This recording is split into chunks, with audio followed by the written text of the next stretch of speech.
చేసింది mummy? Special చేయించి mummy ఈరోజా బేట రైస్, బగారా రైస్ ఈరోజు, అలాగే మటన్ గ్రేవీ కర్రీ డాడీ చేసిండు, అలాగే బోటీ బిట్ట, బోటీ ఫ్రై అంటే కొంచెం ఫ్రై లాగా కాకుండా కొంచెం గ్రేవీ లాగా చేసిండు బాబాయ్, సారీ డాడీ.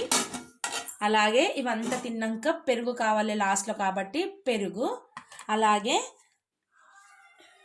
నచ్చిన వాళ్ళకి థమ్స్ అప్, అలాగే నచ్చని వాళ్ళకు మాజా. ఇవి రెండు బయట అయితే కూర్చొని తింటున్నాం అందరము. పింటు బాగుందా రైస్? కర్రీ వేసుకోడండి వీడు ప్యూర్ వెజిటేరియన్. యాపిల్ చాము మంచిగా ఉందన్నమాట.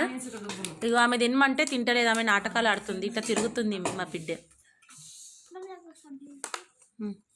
ఫ్రెండ్స్ 2024 వెళ్ళిపోయింది కదా, 2025 జనవరి 1కి ఎంతమంది ఎంజాయ్ చేసిందో నాకు చెప్పండి కామెంట్లా. సరే.